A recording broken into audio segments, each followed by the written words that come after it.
Hello and welcome back to my book club on the Total Money Makeover by Dave Ramsey. So last episode, it took about an hour to go over the first half of the book. So I'm happy to say that it definitely won't take that long today. I've distilled the second half of the book into really just 4 pages, but I did also take this 1 page of notes here just on the first half. So I do want to go ahead and take just a few minutes to go ahead and review that with all of you. That way, if you didn't get the chance to watch the whole hour of my page-by-page book club of the first half of this book, you can kind of get the nitty-gritty right now, like I said, real quick. So it starts off with, obviously, want to know the title of the book. I do encourage you to get it, read it yourself, so you can really get the full benefit of all the particular, testimonials and real-life stories of life-changing power and effects that result from the Total Money Makeover. But what this means here at the top, negativity means 2 things. Obviously, you're actively pursuing the truth, but it's also touching a life-changing nerve.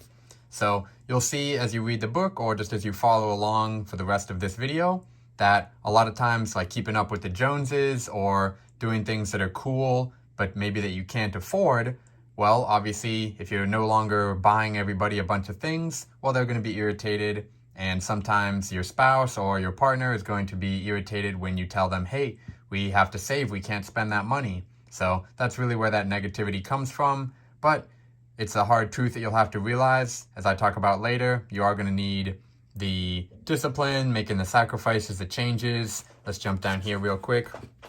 So you're going to be busting a lot of myths, having to pay cash, maybe cut up the credit cards, writing a budget, maybe even withdrawing the cash, putting it in envelopes. And then we talk a little bit more about particular kinds of insurance, or really I just recommend you go check out the book. And of course, writing a will. Some of these are just generally uncomfortable things for people to do, but nonetheless are necessary. So back to the top up here. So this next little point from page 50. So living right may be difficult, but it's not complicated, and you need to take care of you by saving, investing. The country, the government, social insecurity is not going to take care of you. You need to take care of you. So poor is a state of mind. Even if you're broke, you don't have to be poor. It's just really your mindset, how you feel. It could be that fixed mindset. That's just something that I talk about a lot, but that's another topic. So anyway, ignorance is not the same as unintelligence. It's just simply not knowing. So Dave Ramsey does talk about simply the fact that you're not born with financial knowledge. Why would you be? So having to read books or simply be educated is a necessary thing, and there's no reason to get defensive about it. So next, of course, it says here, immaturity is unwilling to delay, or being unwilling to delay pleasure for the greater result. And then obviously this whole book is about getting out of debt for the most part, but debt is risky and it strains relationships. So if you're willing to go into debt or to make a loan to family or friends, be willing to lose the money or give up the relationship. And debt in general is just risky because that's how America is the way it is today. So if there was a gradual total money makeover over the next 50 years, well, the economy would actually prosper and there would be more giving, less social problems, and it's just a really cool vision to imagine. So this next bit is actually from the intro as well. You can see the little page marks that I put on the left margin. So personal finance is 80% behavior, and read this book to see the how-to and make your own transformation.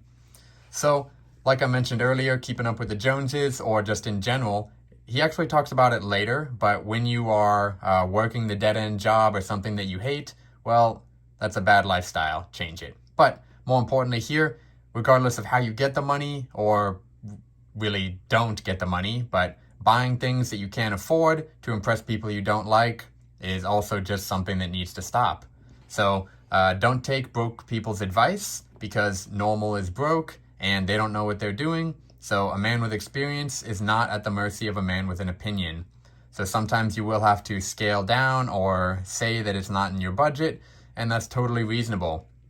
So try to avoid filing for bankruptcy. Not only does it damage your credit report and make getting all kinds of loans more difficult, it does actually cause lifelong damage, and it's a very traumatic experience. So like we talked about earlier, there will be some challenges that you'll have to face, but you have to accept that in order to grow and ultimately do something different if you want to expect a different result.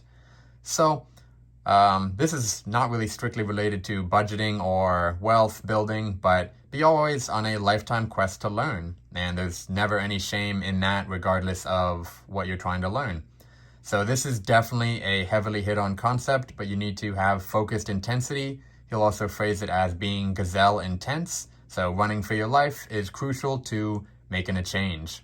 So whether you have to be in a used car or a small apartment or whatever you need to do, selling things I'll talk more about later.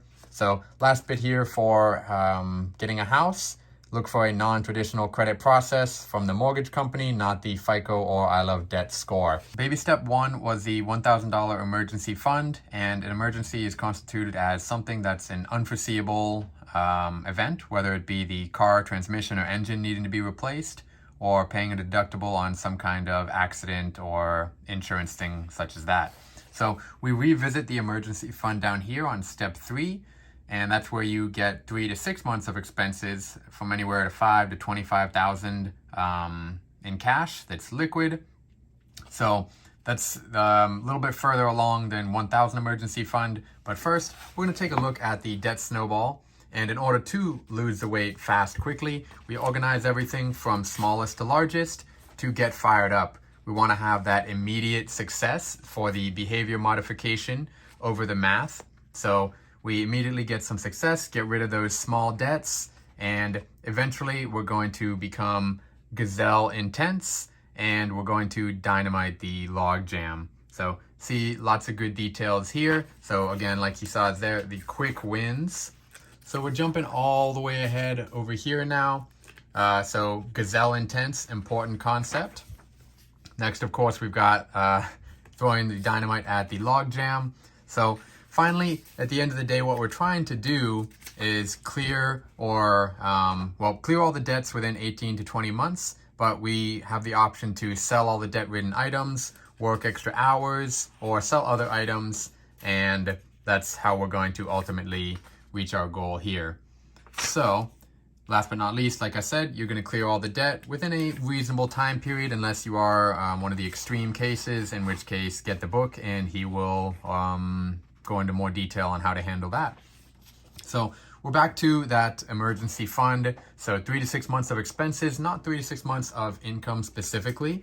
So something that is good to keep in mind over here on the right is having an agreement with your partner, maybe sitting down, cooling down, and ultimately deciding if it's an emergency that merits the use of this fund, or if it's a rationalization, oh, we need to spend it because of this, or just a reaction and doing something in the moment instead of being able to be proactive about it, which is what the entire Total Money Makeover is about.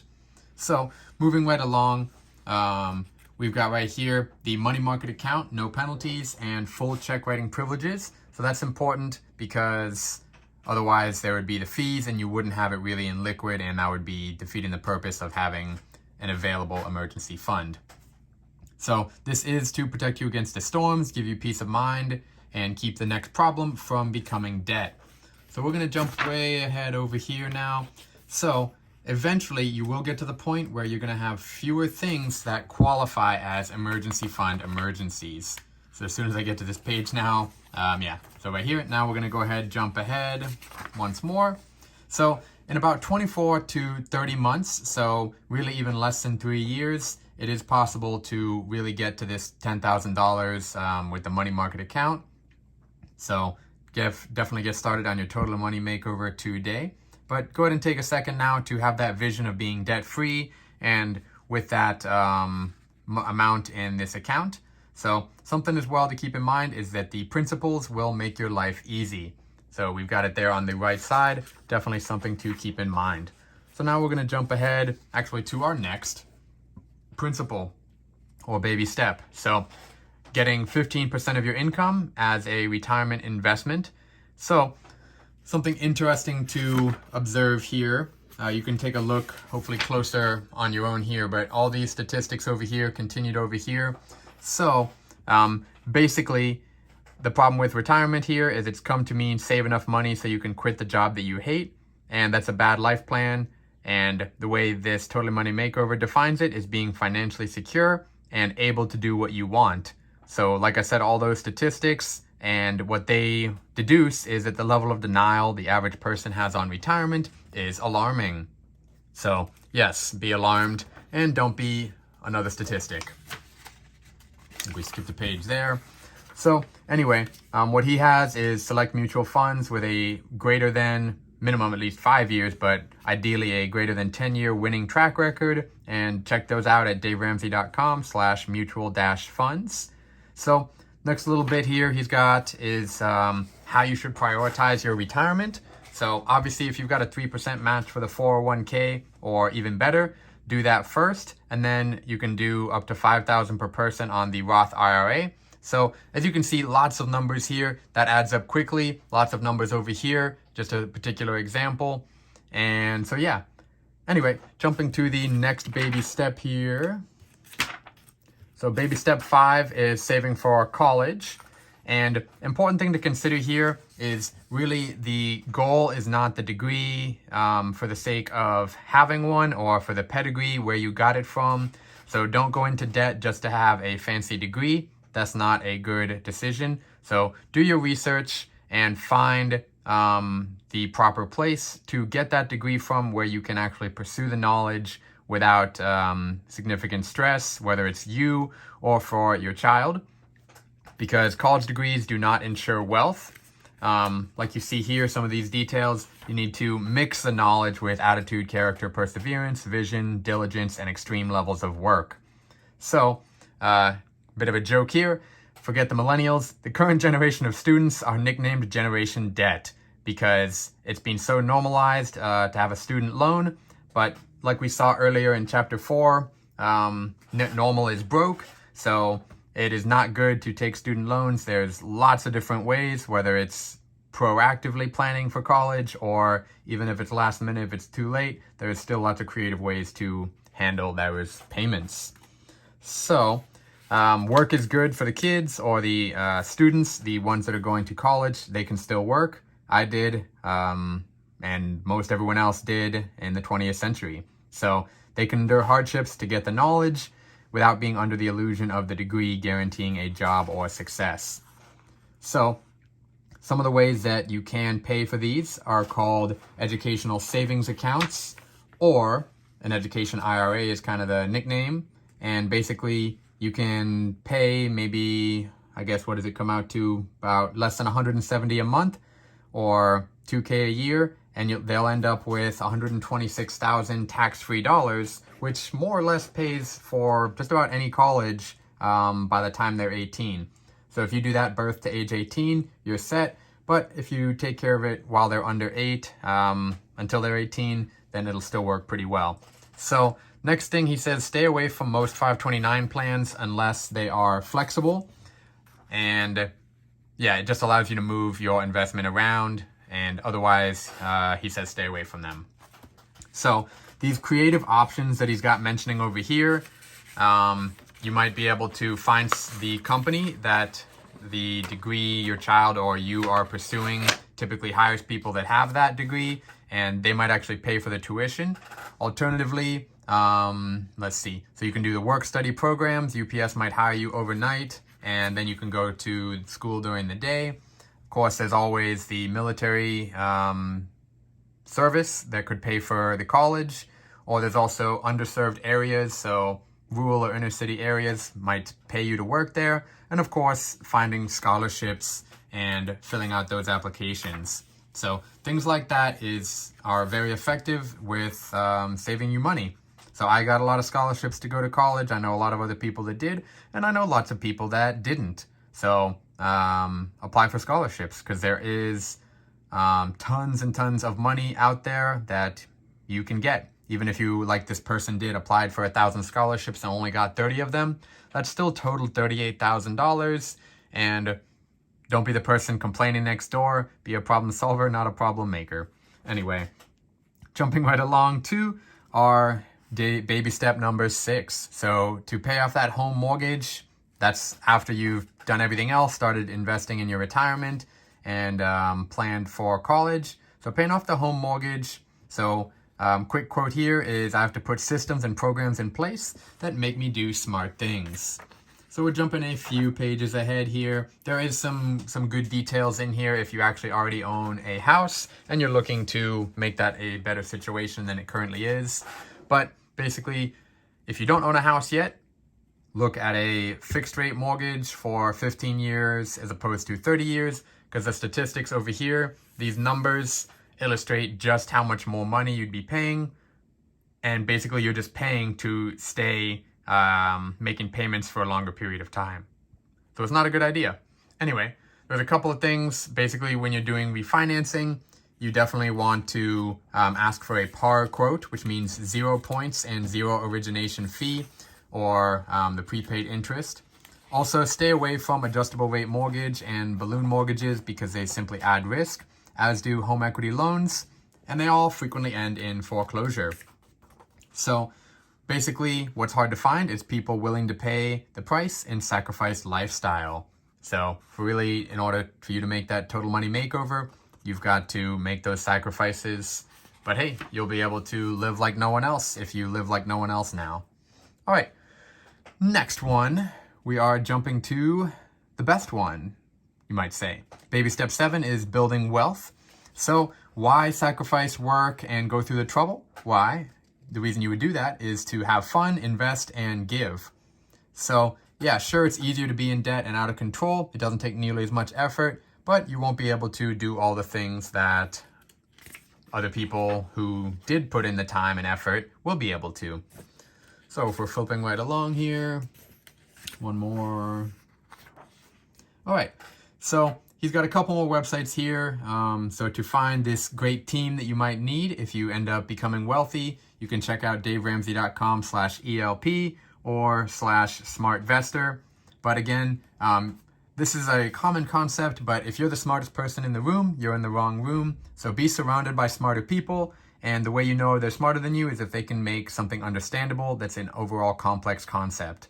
So some of the team members that would be recommended by Dave Ramsey would be an estate planning attorney, CPA, an insurance pro, investment pro, realtor, and financial planner. As long as they're all team members, especially the financial planner, ideally also with the heart of a teacher. You don't want someone who is like an expert or something like that, because they might be condescending, ironically, because you'd probably have more money than they do.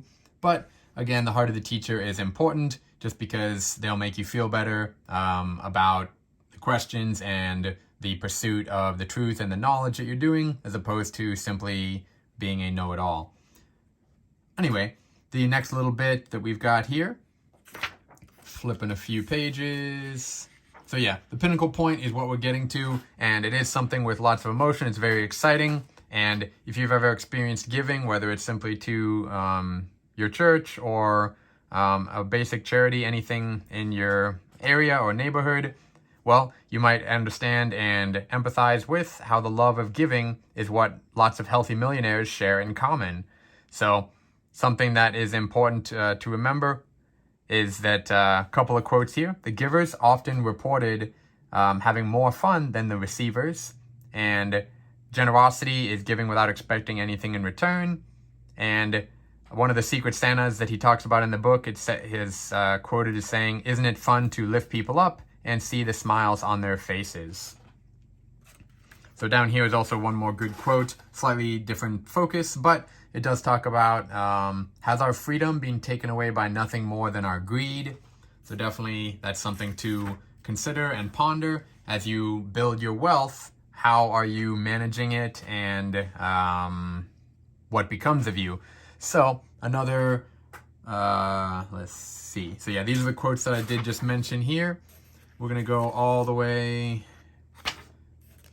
to this last chapter, chapter 13 here. Last few pages as well.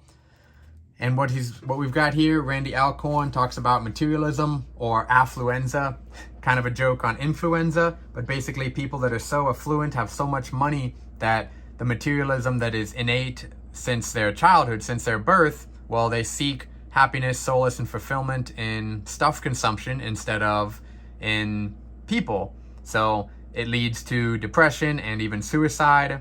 So that's why you want to make sure that you use your wealth to be a tool for good and not let it ruin your life. So next thing you see here at the top of the page is just that wealth will make you more of what you are, whether or not that's a good person or not. So Dave Ramsey also says that the negative mindset justifying money mediocrity is maddening. So I really like that sentence, but it's definitely true as well. And it is the duty of good people to possess wealth in order to do good with it for mankind, not abandon money because misguided souls view it as evil. So there you have it, how you handle wealth, what you do with it, how you get there, all these baby steps. Make sure you go ahead and check out the book. And there are lots of testimonials just like this one in it that are very moving and definitely helped encourage me finish the book. So you can always check out all these budget forms online, but I do still encourage you to get the book.